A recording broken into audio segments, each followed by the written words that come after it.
And stand on one foot. Go ahead. Well, g'day guys. Pip, I'm from Australia, and I'll be talking about prevention and treatment of blowfly strike in sheep. So we have approximately 70 million sheep in Australia. That's like triple our population. So, and it's a very common problem, and we're gonna find out why. So what is blowfly strike? Blowfly strike is the acute disease caused by the feeding of blowfly larvae on the skin of sheep. So the primary blowfly in Australia is Lucilia caprina. It's 80 to 90% of strikes is caused by this one particular fly. Generally runs a short course, so days to a couple of weeks of varying severity depending what time it's picked up. So it can be missed by producers very easily because it's only tiny little larvae, and it can, get very severe very quickly, and it can kill sheep within days, depending on severity. So the cause of the disease is Lucilia caprina. It's the size and shape of a housefly, so about the size of your little pinky fingernail, and it's green. And it only has a short lifespan. So 2 to 3 weeks, it'll lay 2 to 3 batches of 100 to 250 eggs on a sheep. So if you do the math, you've got 100 flies, 2 to 3 batches, 100 to 250 eggs per batch. Things can get very serious. So they only lay eggs on wet fleece, wounds, or inflamed skin. So if skin is not, if it's dry, it's not inflamed, there's no sort of dermatitis, they won't lay eggs. And it can occur anywhere on the body. So a strike can occur on the breech, the body, anywhere on the legs, around the pizzle. And it's influenced by environment quite a lot. So temperature, rain, humidity. And they thrive in weather greater than 17 degrees and less than 38 degrees Celsius. Put that into Fahrenheit, double it, add 30, pretty much. Close to 100, whatever, yeah. Yeah, probably 70 to 105 degrees, warm, humid weather. They love rain, so when fleece gets wet, it can cause dermatitis. That's when strikes happen, and low wind. So breech and body strike are the main two forms of strike. So breech strike, the breech is this area, and I'll show it on the next slide, in here, and then body strike. So this is a very severe strike. You don't often see it that badly, mainly because producers can pick it up pretty quickly, but it is something that is missed. So strike in the breech and tail region is generally afflicted by dermatitis, so any sort of inflamed skin, which is caused by prolonged wetting or scarring, so diarrhea.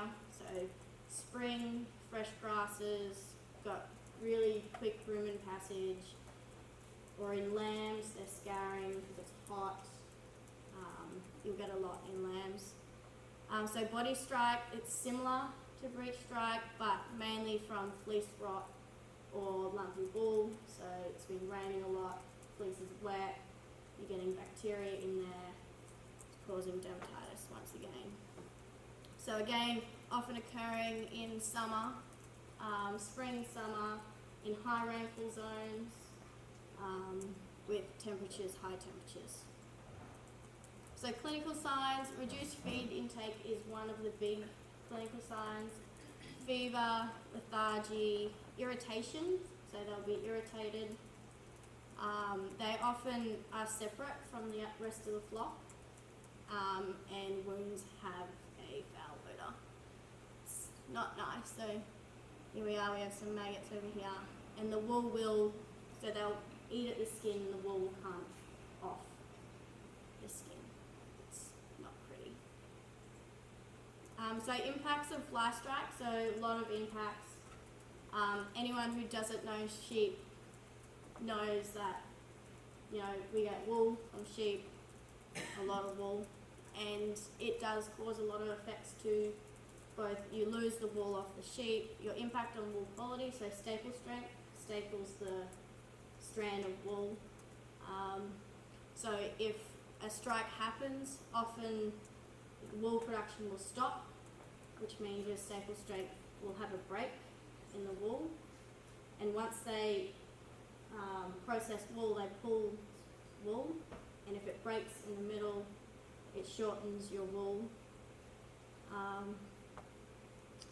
length, and then you can't. It's really bad processing. It's harder to process. So loss of body weight in lambs. If you're feeding lambs or selling them to market, you don't want to lose that body weight because you're getting paid for it. And the cost of prevention measures as well. So some preventative techniques and control.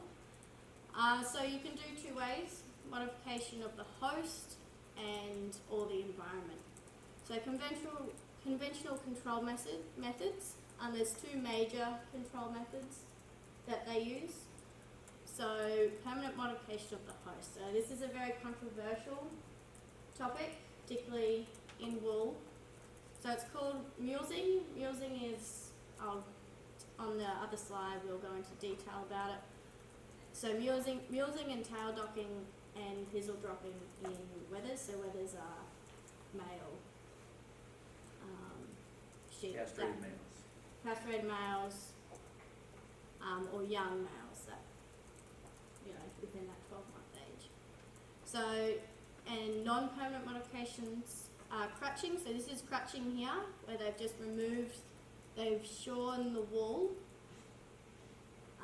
around the breech, and controlling with parasitic and nutritional measures for scours, shearing prior to main flight period, which is generally shearing occurs August, September. Our season's obviously reversed, so our summer's over December. So shearing, they'll shear August, September, lamb, September, October, and that's when our May, summer strike period happens. So Can you mulesing. go back to that last slide, because what was the pizzle dropping? So pizzle dropping is like removing the skin around the pizzle, Oh, so okay. that so it stops the hair. Oh, okay. So this is so mulesing. It's controversial because it's a surgical procedure that removes the skin from the breech area. Wow. Yeah. So it's designed to prevent the growth of wool in the breech area. So it reduces scouring, urine, and dags because there is no wool to attach. So this is a ewe that has been mulesed, and as you can see, her wool can't grow right in here, and because she's been mulesed, this ewe skin does not grow wool very well. So they've taken off the original So skin, they've taken off the skin. and some skin does grow back, but it doesn't Yeah, have the yeah. So ability. the skin grows back completely fine, but Yeah. it won't have the same follicle quality as Okay. the rest of the body, which means that there's no intense growth of wool. So if in this picture here, you can see these black areas, and they are dags, so that's caused by scouring, urine, it's mud, it's gross, that attracts fly strike. So high incidence of fly strike in this herd if they don't get on top of that. So they would crutch now, so they would go back and remove this skin so they can, the wool, so they can prevent that fly strike. And so I've got a table up here. So this was experiment investigation done in 2007 about the cortisol concentrations in sheep that have been mulesed compared to shearing, fly strike, any other sort of procedure they do on sheep. So there's a lot of controversial you know, articles out there saying that mulesing is the worst thing in the world. But if you look at the, you know, peak, I don't know what you guys call it. Yeah, the what peak amount, I mean, yeah, nanograms per mil. nanograms per mil. I don't know if that in. Well, that would be, no, that's, we use nanograms per mil. Nanograms It's an per SI mil. unit. It's the scientific. Okay. Yeah. So you look at mulesing, castration, and docking happens generally all at the same time. You've got 84 nanograms per mil at peak of that cortisol level. Fly strike mild is 90. That is, you know, below 24 hours. You know, 24 to 48 hours duration. This is 144 hours. So you're trying to plus. say that So a it's fly like strike short, is. it's short-term loss for Right. long-term gain. Okay. And cost of treating fly strike and preventing it can get costly. You know, people have 5,000 ewes, 10,000 ewes, and they're all lambing at least one or twinning, so they're twinning, so it gets quite expensive. Okay, stop right there. Okay, so if you have to go to class or someplace, let's give her a round of applause. So we're just on mulesing, and so that's one of the big control measures we use, probably the main control measure, because it is a lifetime control measure. It's not one that you have to do every 8 weeks or Yeah. something. It's for life. So we have chemical treatments on short and long wool, depending on, you know, what time you shear. So short wool's generally up to about 5 months after shearing, and then your long wool's any time after that. Genetic selection is becoming an increasing factor with how we control fly strike. So culling of susceptibility is a big thing. Used to do it a lot back when we didn't have so much knowledge about genetics and the sort of factors that influence that. So it is the key long-term strategy to fly strike control in Australia, just because mulesing, they are trying to phase it out, even though it's probably the best control method. So ASBV, so Australian sheep breeding values, a big measurement here. So you've got your breech wrinkle score, so this is your breech cover score here. So a score 1 is really good, score 5 is not so great. DAG scores here, so you know your susceptibility to getting DAGs again related to your breech cover, and your wrinkle score is something that is in another slide later on. And then monitoring and manipulating the environments. It's less widely practiced just because it's so variable, and they try and target adult flies with fly traps, those sorts of things. But again, when you've got a big area and a lot of sheep, it's harder to do. So this is just a website we use.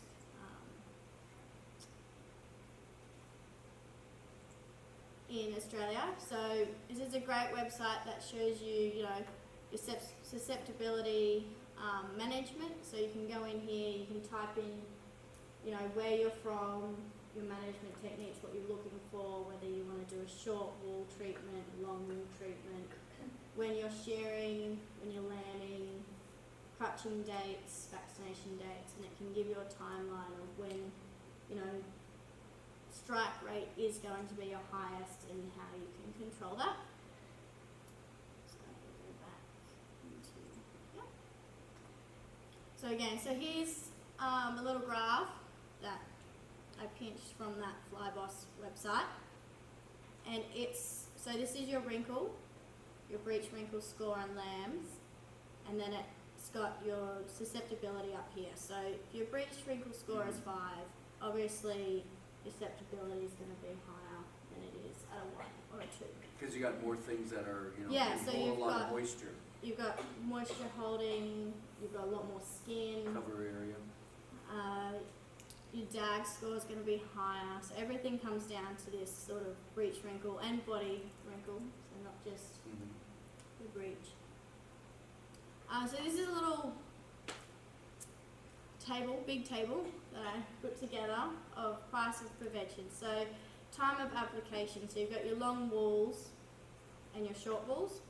So, and jets and spray-ons. So spray-ons is just in it. Jets is generally when you try and get it in the skin, as close to the skin as possible. And what are we spraying on? Some insecticide? Yeah, so this is the chemical. Oh, okay, there it is, okay. So there's also chemicals. You can use different brands, and each brand and chemical has a different sort of protective period, wool withholding period. So yeah, wool and meat withholding periods come into it. So depending on when you're shearing, depends on, you know, what type of chemical you're looking to use, which is good. And price again varies depending on. And then per head, so that by 1,000, say you're going to do, you know, 1,000 sheep, ewes plus lambs. So depending on what your weaning rate is in your ewes, depends on how many lambs you've got, but cost per head can get up there. Particularly if you've got to do it, you know, these long wool ones, 4 to 6 weeks. So 6 months after shearing, we're still hot, so 6 months after shearing might take you to March. It's still warm in Australia, chances of rain is still high. You know, we only have 2 months of winter really. So, you know, price gets up there. So the economic cost of fly strike in Australia, it's pretty high. So it's the second largest cost behind your nematode control. So the cost to the industry is $197 million. So that includes the cost of production loss and, cost of fly strike, so $280 million. So cost of control, so controlling it is a big cost. And then your cost from loss of production is $83 million. So thank you. And thank you. Give her a round of applause. Questions, comments about this? I'll let you point. Yeah, So going back to the muling, using, yeah. yeah, so my only real question regarding it is wouldn't there be the issue of sterility afterwards? Because if you're taking off that skin around the area, then you essentially have a very large open wound. Yeah, so what they do is they do apply like a cream to stop any sort of infection, and they monitor it. Okay, so they I see. keep them contained. They're monitoring them every day. Okay, that's what I was But they heal wondering. pretty quickly. Because I figured if you took off the skin, you'd actually be increasing the chance if you don't. Well, do not something of fly strike. So you do it when your strike risk is low. Okay, I see. So you're doing it, you know, you're not doing Okay, it so this- middle of December. Oh, when so you're this is doing it. preventative. Okay, Yeah, I this see. is prevention. Okay. And then this is good for the life of the sheep. Yeah, so this is forever. Yeah. So how long is forever for a sheep? Anywhere between, so we have ewes they can be 7 years old. 7, okay. A good ewe will get to 6 years old. And do they always do twins or more, or? You can breed for twinning, which is what we're trying to do. Okay. Triplets are harder because ewes they only have 2 teeth. Yeah, 2 teats So and you they're have harder 3. to keep alive. But twinning, if you've got the right nutrition and management, you can get, 203% Okay, right. winning. 200% means 2. So yeah, Everybody gave 2 Yeah. on average. yeah. Was there something else? Comment? Here's Yeah. one. Does like fly strike or Blowfly strike affect other like wool animals like alpacas or? I think it can. I know it does happen in rabbits. It can happen in rabbits. Alpacas I'm not as familiar with, but I assume if you've got the right environment, and Well- you've got blowflies. then- Right. Now, what's funny, you know, these flies, or maggots, I guess the younger, you could call them maggots. One time, one of my the Newfoundland's dog, this is related. You know, Newfoundland dogs love water. They're always wet. And I remember one time petting my 180-pound Newfoundland, and I somehow was scratching near his rear end, tailhead, and there was this wad of hair that I discovered. Like, okay, what's in here? I pulled the wad of hair apart. Maggots were growing, not on his skin, but in this wad of hair that he had. And, you know, got a scissor and cut it off. There was no damage to the skin, but it had been wet enough, long Yeah. enough, and warm enough that when you were telling me this, it's like, oh, I remember Onyx Yeah. had these maggots Mhm. growing in this wad of hair that I did not know. And it happens fast, like you say. Yeah, it does. It's just like, And what? one day you won't have fly strike, Right. and then 5 days later you'll have half your herd. Yeah, it was. I wish I would have taken a picture now, but you know how it is. I got it cut off, and I checked the skin.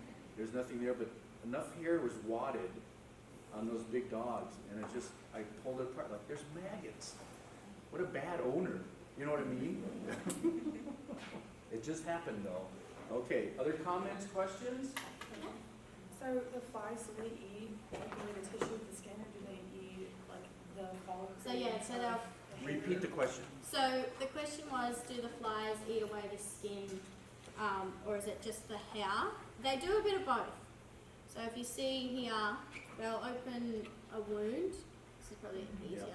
So you've got your dags. So you've got some sort of scarring. It's caused some sort of inflamed dermatitis.